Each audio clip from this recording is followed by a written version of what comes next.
नमस्ते। मध्ययुगीय ओडिया साहित्यर विभिन्न दिग संपर्क में आम आलोचना करुले एवं से क्रम सामाजिक पृष्ठभूमि संपर्क किछि आलोचना होइथिला। तेबे एठी आमे मने पकेबा जरूरी मनुष्य जो समाज रे बसवास करे से समाज जीवन कहले गोटे बृहत्तर क्षेत्र।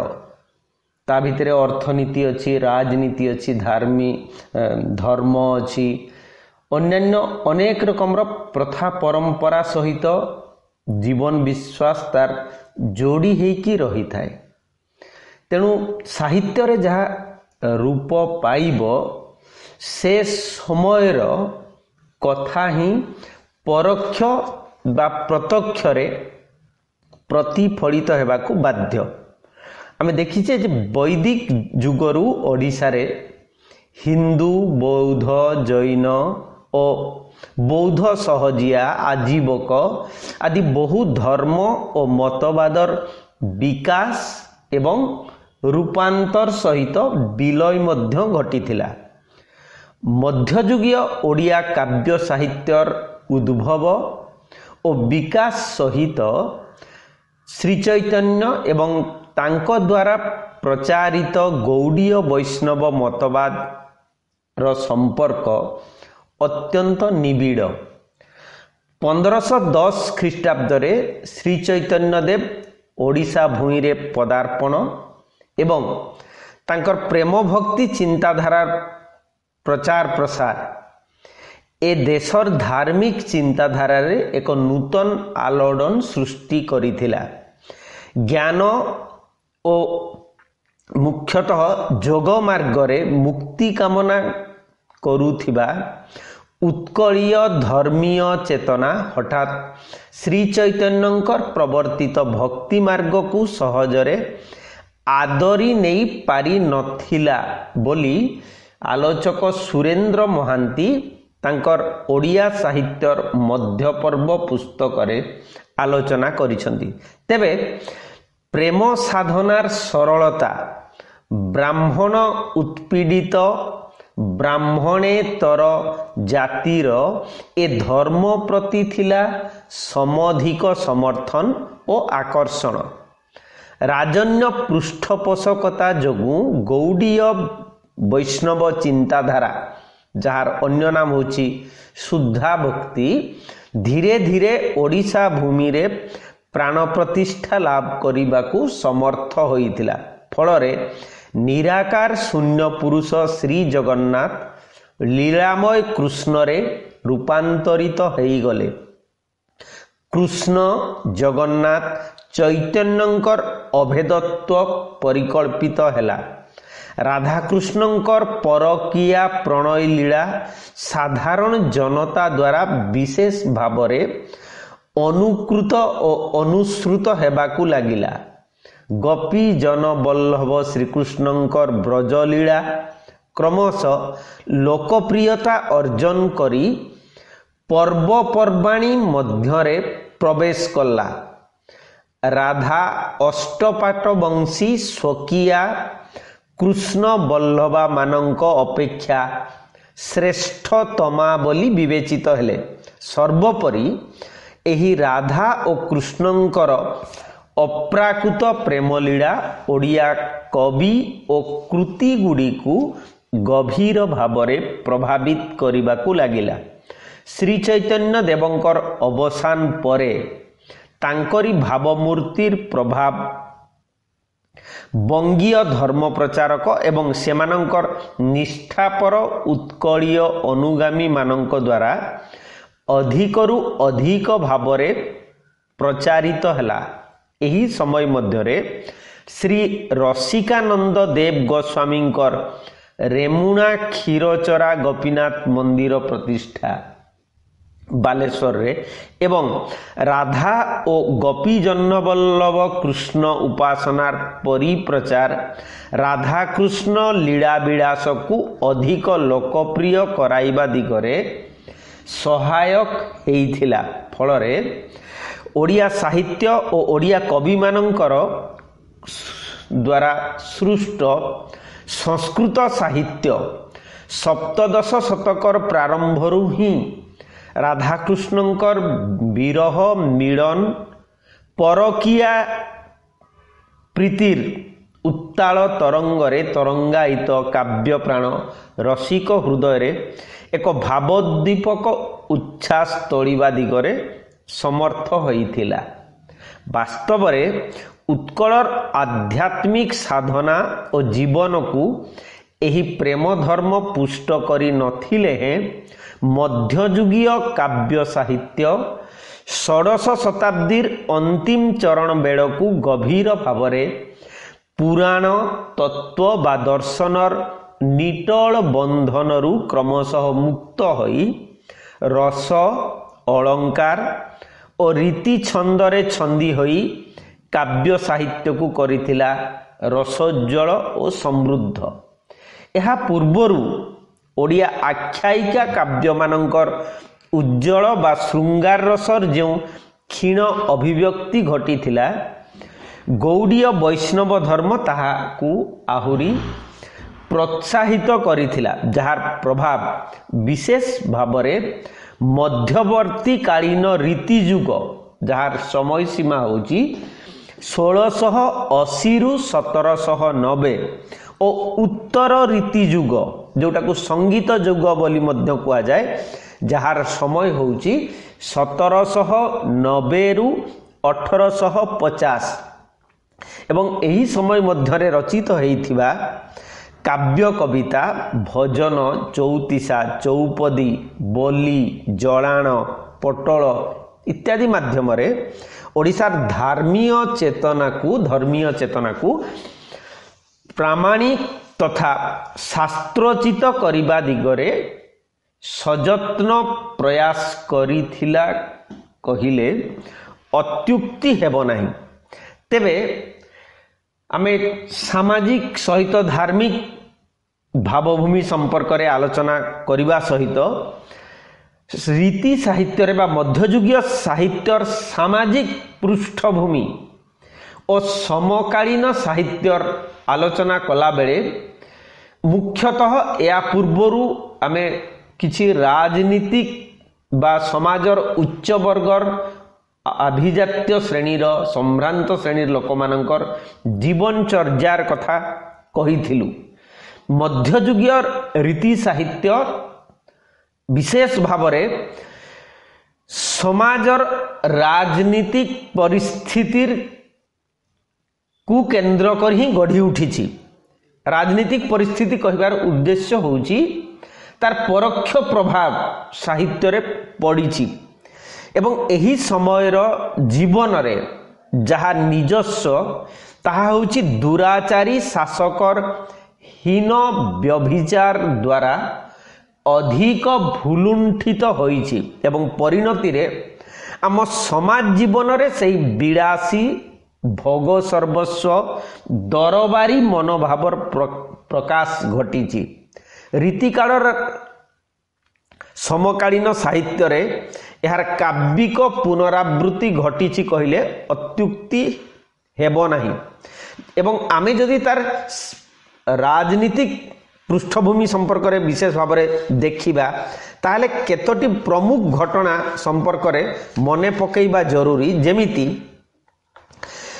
ଓଡ଼ିଶା ଇତିହାସର ସପ୍ତଦଶ ଶତାବ୍ଦୀ ଏବଂ ଅଷ୍ଟାଦଶ ଶତାବ୍ଦୀ ଥିଲା ବାସ୍ତବିକ ଅନ୍ଧକାରମୟ ଶତାବ୍ଦୀ, କାରଣ ଏହି ସମୟରେ ସୂର୍ଯ୍ୟବଂଶର ଗୌରବ ରବି ଅସ୍ତମିତ ହୋଇସାରିଥିଲା।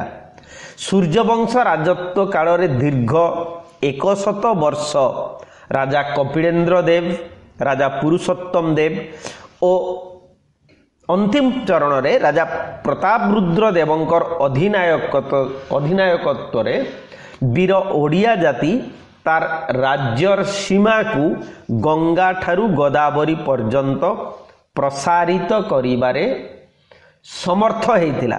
ସେତେବେଳକୁ ଭାରତବର୍ଷର ଚାରିଆଡ଼େ ମୁସଲମାନ ମାନେ ରାଜତ୍ୱ କରୁଥିଲେ ହେଁ ସେମାନେ ଓଡ଼ିଶାକୁ ବାରମ୍ବାର ଆକ୍ରମଣ କରି ପ୍ରତିହତ କରିଥିଲେ। ନିର୍ବିବାଦରେ ଓଡ଼ିଆ ଜାତି ଏହି ଗୌରବମୟ ଶତାବ୍ଦୀ ମଧ୍ୟରେ ନିଜର ଜାତୀୟ ଗୌରବର ପ୍ରତ୍ୟେକ କ୍ଷେତ୍ରରେ ଉତ୍ତୋଳିତ କରି ରଖିବାରେ ସମର୍ଥ ହୋଇଥିଲା। କିନ୍ତୁ ସପ୍ତଦଶ ଶତାବ୍ଦୀର ପ୍ରାରମ୍ଭ ବେଳକୁ ଓଡ଼ିଆ ଜାତିର ଭାଗ୍ୟରେ ଦୁର୍ଦିନର ଘନ କୁହୁଡ଼ି ଯେପରି ମାଡ଼ି ଆସିଥିଲା। ଯୁଗ ଯୁଗ ଧରି ରଣରଙ୍କା ଓଡ଼ିଆ ଜାତି କ୍ରମଶଃ କ୍ଳାନ୍ତ ଶ୍ରାନ୍ତ ହୋଇ ପଡ଼ିଥିଲା। ବିଶାଳ ସୂର୍ଯ୍ୟବଂଶର ପତନ ଦ୍ୱାର ଦେଶରେ ଆସି ପହଞ୍ଚି ସାରିଥିଲା। ବିଶେଷ କରି ଅନ୍ତଃବିଦ୍ରୋହ ଓଡ଼ିଶା ଗଜପତି ସାମ୍ରାଜ୍ୟ ପତନର ଏକ ପ୍ରମୁଖ କାରଣ। ପ୍ରତାପରୁଦ୍ର ଦେବଙ୍କର ପୁତ୍ରର ଆତ୍ମହତ୍ୟା ଏବଂ ପ୍ରତାପରୁଦ୍ର ଦେବଙ୍କର ମୃତ୍ୟୁ ପରେ ତାଙ୍କର ବିଶ୍ୱସ୍ତ ବୋଲାଉଥିବା ମନ୍ତ୍ରୀ ଗୋବିନ୍ଦ ବିଦ୍ୟାଧର, ଯାହାଙ୍କର କାଳଖଣ୍ଡ ହେଉଛି 1533ରୁ 1545, এই ଗୋବିନ୍ଦ ବିଦ୍ୟାଧର ବିଶ୍ୱାସଘାତକତା କରି ଶତ୍ରୁପକ୍ଷ ସହିତ ହାତ ମିଳାଇ ଜଣକ ପରେ 2 ଜଣ ରାଜକୁମାରଙ୍କୁ ହତ୍ୟା କରି ଗଜପତି ସିଂହାସନ ଅଧିକାର କରିଥିଲେ। ଏହାପରେ ଦୀର୍ଘ 20 ବର୍ଷ ପର୍ଯ୍ୟନ୍ତ ଓଡ଼ିଶା ଇତିହାସ ପ୍ରାସାଦ ଷଡ଼ଯନ୍ତ୍ର ତଥା ରାଜନୈତିକ ହତ୍ୟାକାଣ୍ଡର ବିଭୀଷିକାମୟ କାହାଣୀରେ ପରିଣତ ହୋଇଥିଲା ବୋଲି ଯଜ୍ଞ କୁମାର ସାହୁ ତାଙ୍କର ଓଡ଼ିଶା ଇତିହାସ ପୁସ୍ତକର 251 ପୃଷ୍ଠାରେ ସ୍ପଷ୍ଟ ଭାବରେ ଉଲ୍ଲେଖ କରିଛନ୍ତି। ମଧ୍ୟଯୁଗୀୟ ଓଡ଼ିଶା ସାମ୍ରାଜ୍ୟର ପତନ ପାଇଁ ବଡ଼ କାରଣ ଥିଲା ମୁସଲମାନମାନଙ୍କର ବାରମ୍ବାର ଆକ୍ରମଣ। ଦ୍ୱାଦଶ ଶତାବ୍ଦୀ ବେଳକୁ ବିହାର ଓ ବଙ୍ଗ ସେ କାଳର ଏହି ରାଜ୍ୟ ସମେତ ସମଗ୍ର ଉତ୍ତର ଭାରତ ମୁସଲମାନମାନଙ୍କର ଅଧୀନକୁ ଚାଲି ଯାଇଥିଲା। ଏହାପରେ ସେମାନଙ୍କର ଲୋଲୁପ ଦୃଷ୍ଟି ପଡ଼ିଥିଲା ଓଡ଼ିଶା ଉପରେ। ତେବେ ଗଙ୍ଗବଂଶୀ ରାଜା ତୃତୀୟ ଅନଙ୍ଗ ଭୀମଦେବ, ଯାହାଙ୍କର ସମୟ ହେଉଛି ଖ୍ରୀଷ୍ଟାବ୍ଦ 1211ରୁ 1238 ଓ ତାଙ୍କର ପୁତ୍ର ପ୍ରଥମ ନରସିଂହ ଦେବ, ଯାହାଙ୍କର ସମୟ ହେଉଛି ଖ୍ରୀଷ୍ଟାବ୍ଦ 1238ରୁ 1264, এই ତାଙ୍କର ସମୟରେ ମୁସଲମାନ ଶାସକଗଣ ଓଡ଼ିଶାକୁ ବାରମ୍ବାର କରାୟତ କରିବାକୁ ପ୍ରୟାସ କରି ବିଫଳ ହୋଇଥିଲେ। ମାତ୍ର ତାଙ୍କର ଅନ୍ତେ ଦୁର୍ବଳ ରାଜଶକ୍ତି ଯୋଗୁଁ କ୍ରମେ କ୍ରମେ ଓଡ଼ିଶା ମୁସଲମାନ ଶାସନାଧୀନ ଆଡ଼କୁ ଚାଲି ଯାଇଥିଲା। এইଠୁ ଆରମ୍ଭ ହେଲା ଓଡ଼ିଶା ଭାଗ୍ୟରେ ଦୁର୍ଦିନର ବେଳା। ମାନେ 1568 ହେଉଛି ଓଡ଼ିଶାର ପରାଧୀନତାର ପ୍ରଥମ ସ୍ୱାଦ ଯଦି କୁହାଯିବ କି ବିସ୍ୱାଦ ସେ ଚାଖିଛି ଏବଂ ମୁସଲମାନ ମାନେ ଓଡ଼ିଶାକୁ କରାଗତ କରିଛନ୍ତି। ତେଣୁ ଓଡ଼ିଶାରେ ଯଥାର୍ଥ ଭାବରେ ମୋଗଲ ଶାସନ ଆରମ୍ଭ ହେଲା ନୁରୁଦ୍ଦିନ ଜାହାଙ୍ଗୀରଙ୍କର ସମୟରେ। ତାଙ୍କର ଶାସନ କାଳରେ ଅର୍ଥାତ୍ 1607 ଖ୍ରୀଷ୍ଟାବ୍ଦରେ ଓଡ଼ିଶା ବଙ୍ଗରୁ ପୃଥକ ହୋଇ ପ୍ରଥମ ଥର ପାଇଁ ସ୍ୱତନ୍ତ୍ର ସୁବା ରୂପେ ଗଠିତ ହୋଇଥିଲା। ସୁବା କହିଲେ ଆମେ ତାକୁ ଗୋଟେ ପ୍ରଗଣା ରାଜ୍ୟ ହିସାବରେ ମଧ୍ୟ ଗ୍ରହଣ କରିପାରିବା। ହାସିମ ଖାଁ ହେଇଥିଲେ ଏହାର ପ୍ରଥମ ସୁବାଦାର। କଟକ ହେଲା ରାଜଧାନୀ, ବାରବାଟୀ ଦୁର୍ଗ ହେଲା ସୁବାଦାରଙ୍କର ନିବାସ ସ୍ଥଳୀ। ହାସିମ ଖାଁଙ୍କର ସମୟରେ କେଶୋଦାସ ମାରୁ ନାମକ ଜଣେ ରାଜପୁତ ସେନାପତିଙ୍କର ଜଗନ୍ନାଥ ମନ୍ଦିର ଆକ୍ରମଣ ଥିଲା ସେହି ସମୟର ଚାଞ୍ଚଲ୍ୟକର ଘଟଣା। କେଶୋଦାସ ମୋଗଲ ସମ୍ରାଟଙ୍କ ସନ୍ତୁଷ୍ଟିକରଣ ପାଇଁ 1610 ଖ୍ରୀଷ୍ଟାବ୍ଦରେ ପବିତ୍ର ଗୁଣ୍ଡିଚା ଯାତ୍ରା ସମୟରେ ଶ୍ରୀମନ୍ଦିର ଆକ୍ରମଣ କରି ଓଡ଼ିଶାର ଦୁର୍ବଳ ରାଜା ପୁରୁଷୋତ୍ତମ ଦେବଙ୍କୁ ପରାସ୍ତ କଲେ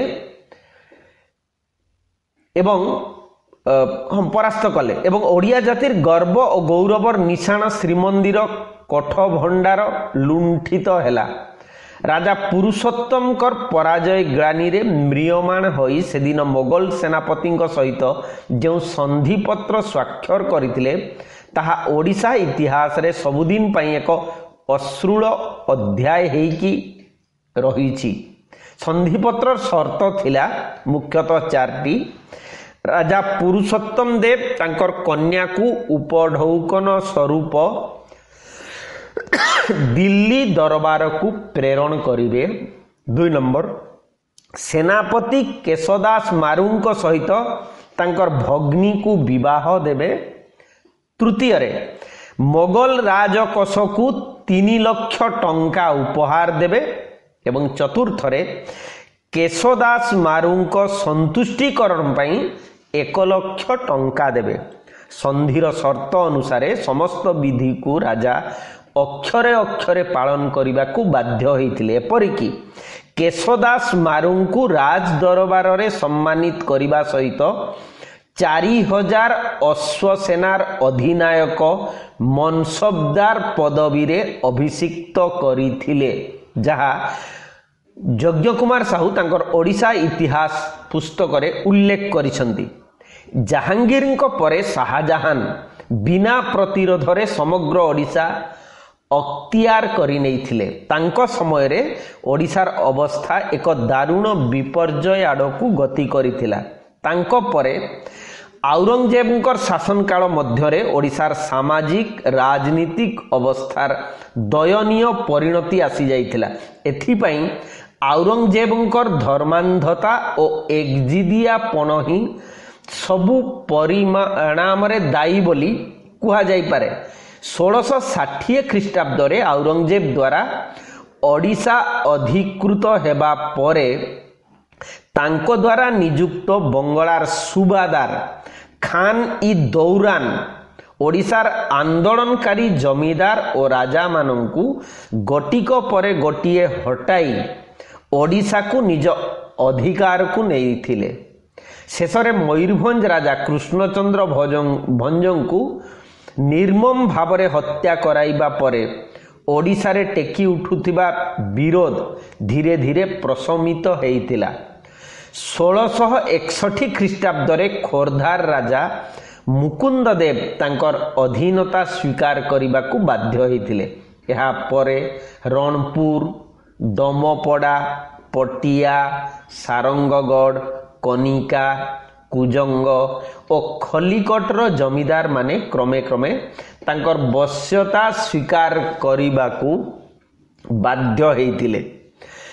1667 ख्रीष्टाब्द रे दौरानींकर विदाय परठारु 1704 ख्रीष्टाब्द पर्यंत ओडिशार सुबादार मानंकर घन घन परिवर्तन हैला।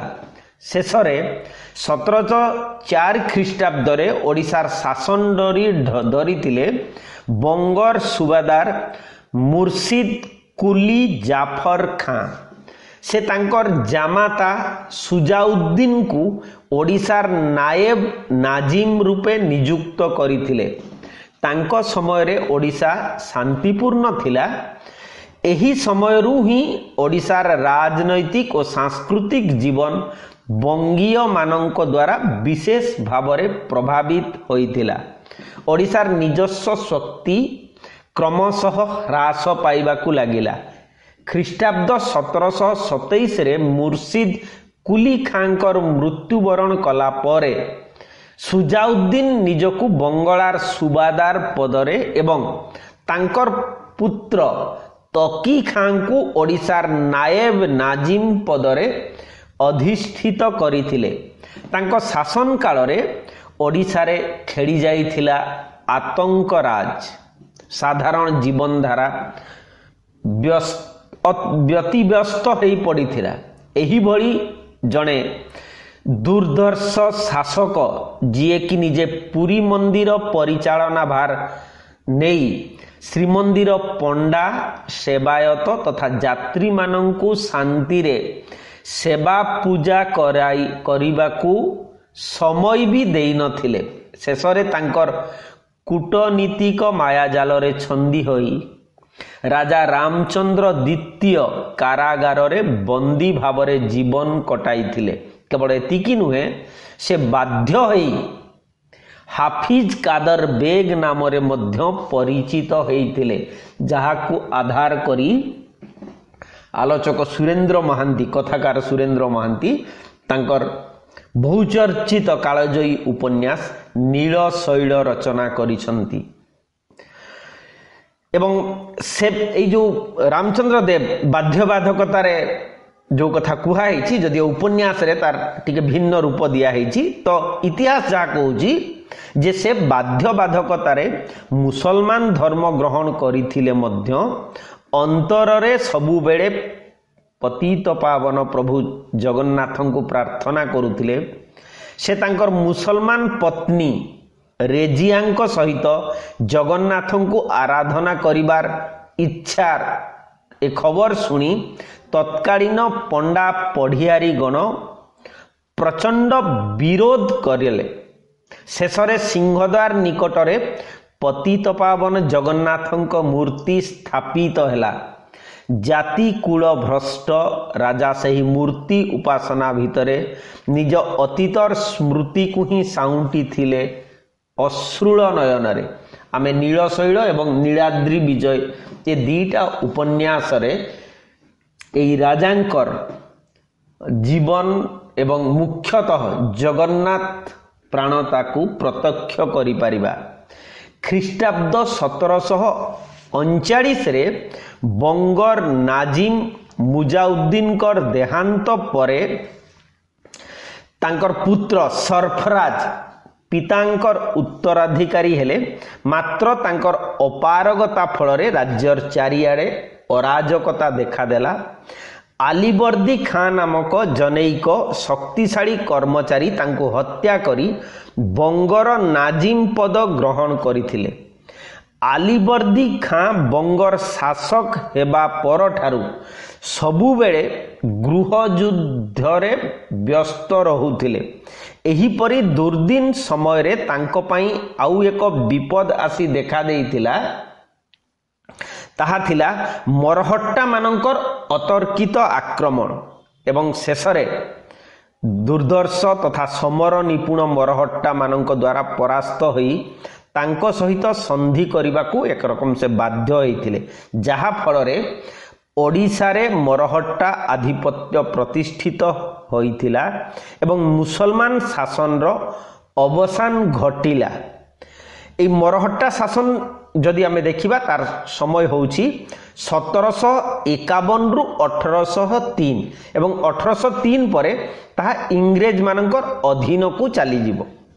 छत्रपति शिवाजी द्वारा मरहट्टा जाति को एक सुस्थ देशप्रेमी स्वाभिमानी जाति भावरे संगठित करा जाइथिला।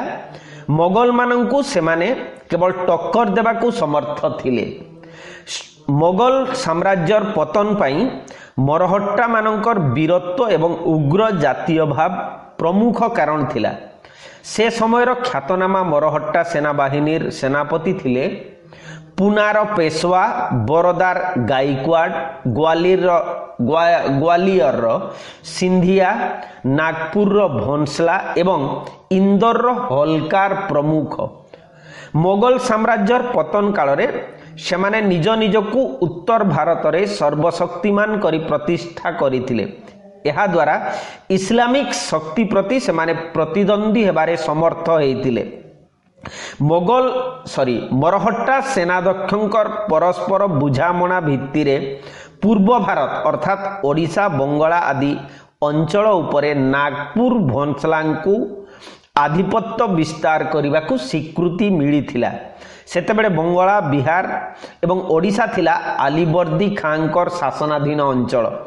एही शासनाधीन अंचल गुड़िक भितरे बंगला थिला एक समृद्ध राज्य। तेणु मरहट्टा मानकर लोलुप दृष्टि प्रथमे बंगला उपरे ही पड़िथिला। ए दिगरे तांकु सहयोगर हाथ बढ़ाइथिले मुर्शिदंकर विश्वस्त सहकर्मी वीर हबीबुल्ला खां, मीर हबीब तांकर अन्य नाम।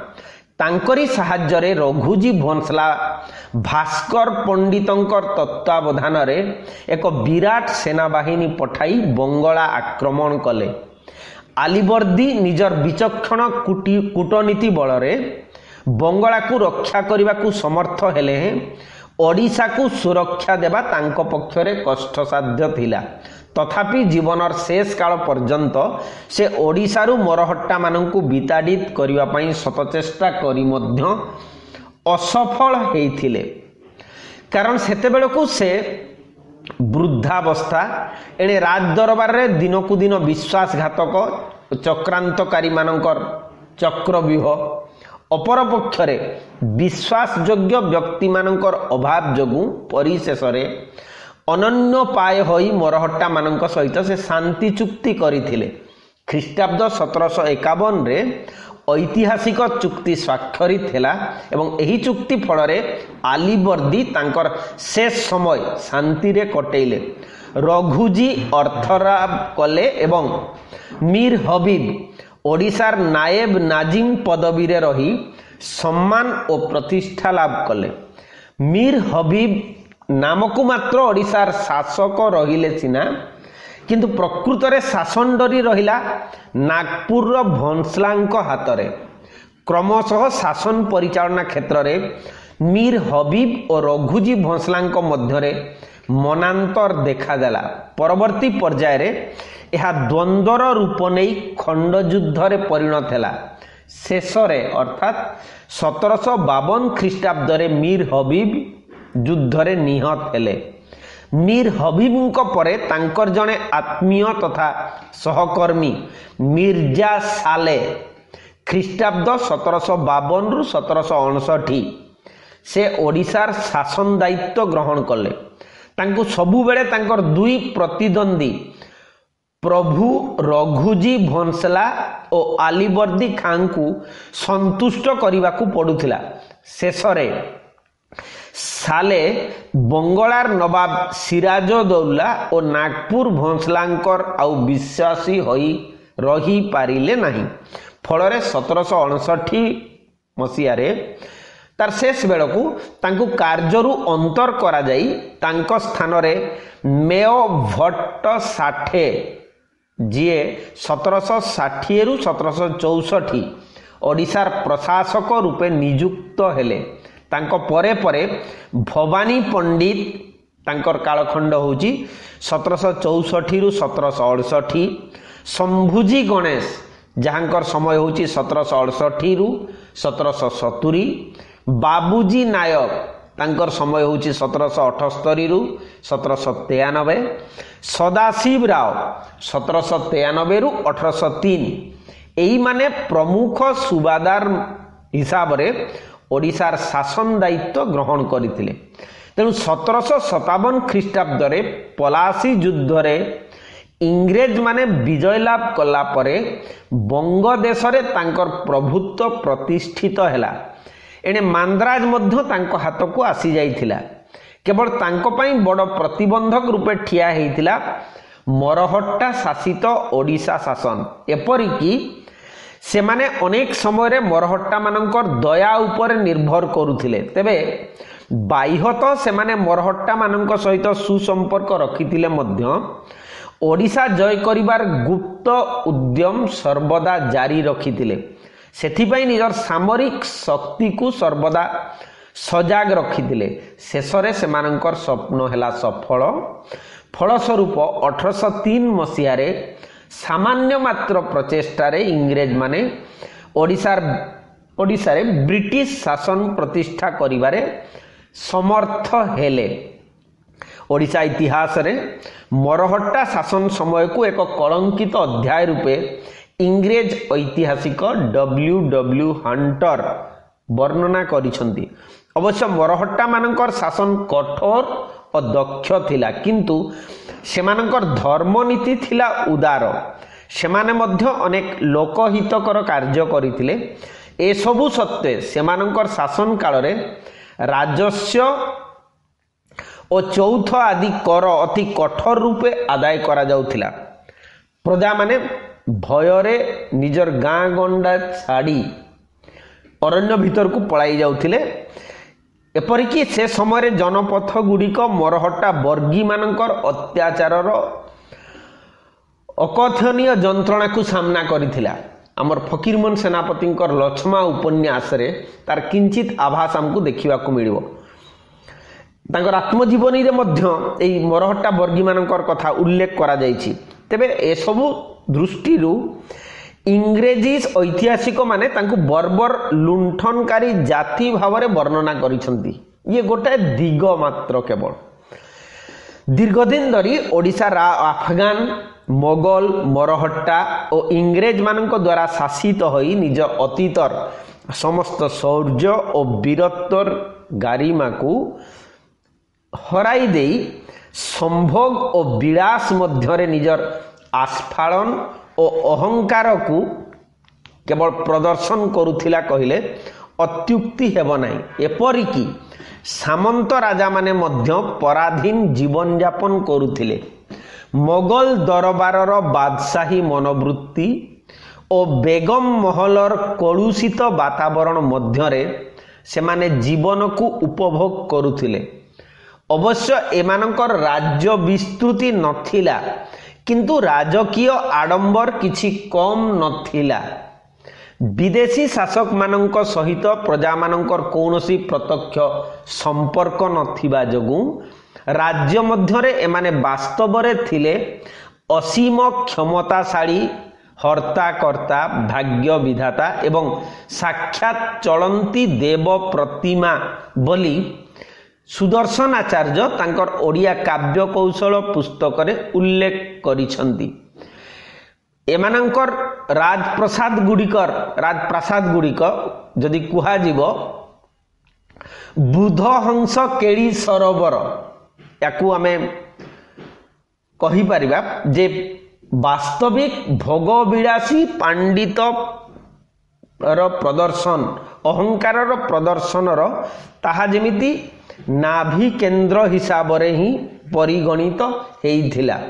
तेणु राजनीतिक वातावरण को देखिला परे आमे तार सामाजिक जीवनर अन्य दिग गुड़िक संपर्क रे आलोचना करिबा। आसंता काली ठारू कमेंट रे आपण माने निसंदेह किछि किछि लिखिबे। आशा करूची जे एहा आपण माननकु से समय को कालखंड को सामाजिक वातावरण को बुझिबारे सहायता प्रदान करिवो এবং যদ্ୱାରା ଆମେ ସାହିତ୍ୟର ମଞ୍ଜ କଥା ଗୁଡ଼ିକୁ ପରବର୍ତ୍ତୀ ସମୟରେ ଠିକ୍ ଭାବରେ ବୁଝିପାରିବା। ସମସ୍ତଙ୍କୁ ବହୁତ ଧନ୍ୟବାଦ। କମେଣ୍ଟ ନିଶ୍ଚୟ ଲେଖିବେ। ନମସ୍ତେ।